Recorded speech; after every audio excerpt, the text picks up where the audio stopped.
வணக்கம். உலகம் முழுவதும் நடந்த நிகழ்வுகளின் தொகுப்புகளை சில நொடிகளில் உங்கள் கண்முன்னே நிறுத்தும் டாப் 20 செய்திகள்.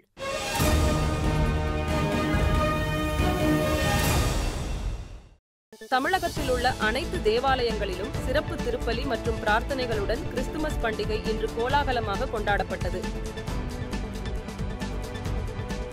அண்ணா பல்கலைக்கழகத்தில் மாணவிக்கு பாலியல் தொல்லை அளிக்கப்பட்ட கொடூரம் நிகழ்ந்திருப்பது வெட்கக்கேடானது எனவும், தமிழ்நாட்டில் சட்டம் ஒழுங்கு பின்னோக்கி தள்ளியிருப்பதையே காட்டுவதாகவும் எதிர்க்கட்சித் தலைவர் எடப்பாடி பழனிசாமி விமர்சித்துள்ளார். சென்னை அண்ணா பல்கலைக்கழக கல்லூரி மாணவிக்கு பாலியல் தொந்தரவு கொடுத்ததாக கோட்டூர்புரம் காவல் நிலையத்தில் மாணவி பாலியல் புகார் அளித்துள்ளதை அடுத்து போலீசார் வழக்கு பதிவு செய்து விசாரணை நடத்தி வருகின்றனர். இயேசு கிறிஸ்துவின் போதனைகள் அனைவருக்கும் அமைதி மற்றும் செழிப்புக்கான பாதையை உண்டாக்கட்டும் என பிரதமர் மோடி கிறிஸ்துமஸ் வாழ்த்து தெரிவித்துள்ளார். கிறிஸ்துமஸ் மற்றும் புத்தாண்டு பண்டிகையையொட்டி ஆண்டுதோறும் சுற்றுலா பயணிகள் வசதிக்காக மேட்டுப்பாளையத்தில் இருந்து உதகமண்டலம் வரை ரயில் சேவை சேலம் கோட்ட ரயில்வே நிர்வாகம் அறிவித்துள்ளது.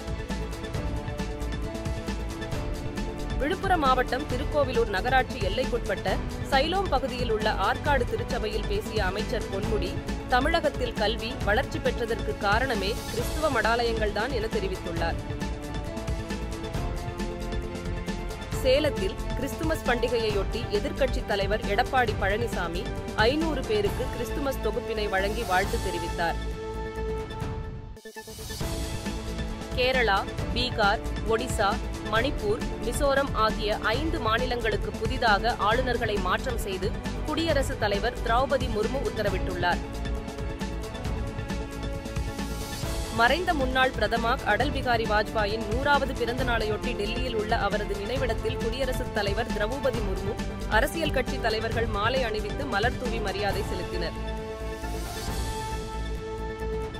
சென்னையில் 22 கேரட் ஆபரண தங்கத்தின் விலை இன்று சவரனுக்கு 80 ரூபாய் உயர்ந்து 56,800 ரூபாய்க்கு விற்பனை செய்யப்படுகிறது. கிராமுக்கு 10 ரூபாய் உயர்ந்து 7,100 ரூபாய்க்கு விற்பனை செய்யப்படுகிறது. மேலும் வெள்ளி விலை மாற்றமின்றி ஒரு கிராம் 99 ரூபாய்க்கு விற்பனை செய்யப்படுகிறது. கர்நாடக மாநிலம் பெலகாவியில் நாளை நடைபெறவுள்ள காங்கிரஸ் கட்சியின் காரிய கமிட்டி கூட்டத்தில் காங்கிரஸ் தேசிய தலைவர் மல்லிகார்ஜுன கார்கே, காங்கிரஸ் எம்பி ராகுல் காந்தி மற்றும் கட்சியின் முக்கிய நிர்வாகிகள் கலந்து கொள்ள உள்ளதாக கூறப்படுகிறது. துருக்கி நாட்டின் மேற்கு பகுதியின் பாலிகேசிர் மாகாணத்தில் கரேசி நகரில் அமைந்துள்ள வெடிமருந்து உற்பத்தி ஆலையில் ஏற்பட்ட வெடிவிபத்தில் ஆலையில் பணியாற்றிய 12 பேர் உடல் கருகி உயிரிழந்தனர். மேலும் 6 பேர் பலத்த தீக்காயமடைந்துள்ளனர். அமெரிக்காவில் 37 மரண தண்டனை கைதிகளின் தண்டனையை குறைத்த அதிபர் ஜோ பைடனை டொனால்டு டிரம்ப் கடுமையாக விமர்சித்துள்ளார்.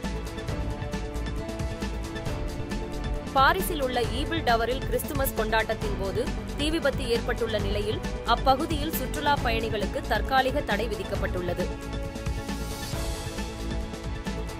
ரஷ்ய அரசுக்கு சொந்தமான உர்ச்சா மேஜர் என்ற சரக்கு கப்பல் அல்ஜீரியாவிற்கும் ஸ்பெயினுக்கும் இடையில் மத்திய தரைக்கடலில் திடீரென கப்பலின் இன்ஜின் வெடித்து நீரில் மூழ்கிய நிலையில் மீட்கும் பணி தீவிரமாக நடைபெற்று வருகிறது.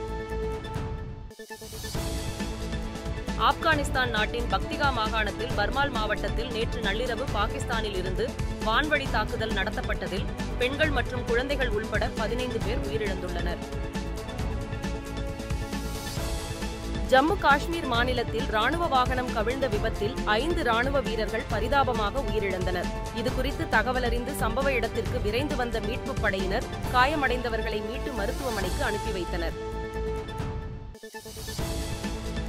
ஹமாஸ் அமைப்பின் முன்னாள் தலைவர் இஸ்மாயில் ஹனியேவை கொன்றது குறித்த ஒப்புதல் இஸ்ரேலின் வெட்கக்கேடான செயல் என ஈரான் கண்டனம் தெரிவித்துள்ளது.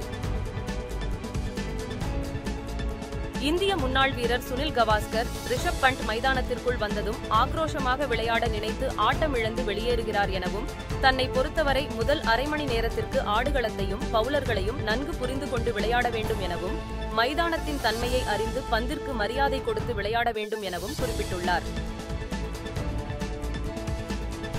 இந்திய கேப்டன் ரோஹித் சர்மா, கில், ஜெய்ஸ்வால் போன்ற இளம் வீரர்களுக்கு ஆலோசனைகளை வழங்கி அவர்களுக்கு சிக்கலை ஏற்படுத்த விரும்பவில்லை என குறிப்பிட்டுள்ளார். இத்துடன் டாப் 20 செய்திகள் நிறைவு பெறுகிறது. உலகில் நடக்கும் நிகழ்வுகளை துல்லியமாக தெரிந்து கொள்ள பாருங்கள் AI இன் டாப் 20 செய்திகள்.